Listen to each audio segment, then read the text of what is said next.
Hi అండి అందరికీ.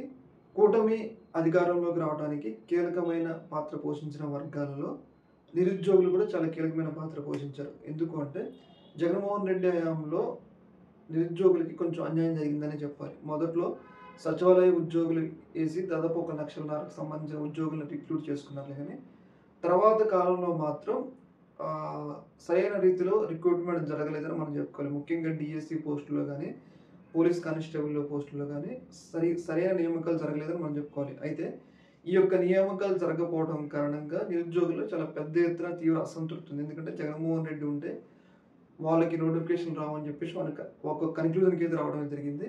అందులో భాగంగా నిరుద్యోగులు మొత్తం వన్ సైడెడ్‌గా కూటమికి సపోర్ట్ చేశారు.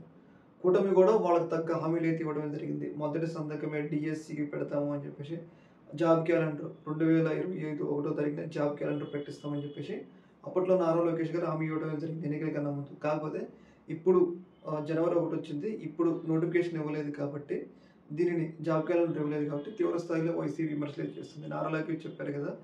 చూసారు కదా! ఇప్పటి వరకు కూడా జాబ్ క్యాలెండర్ ఇవ్వలేదు. నారా లోకేష్ చెప్పిన మాటలు ఉట్టి మాటలే అన్నట్లుగా ఒక రకంగా విమర్శలు అయితే చేస్తా ఉన్నారు.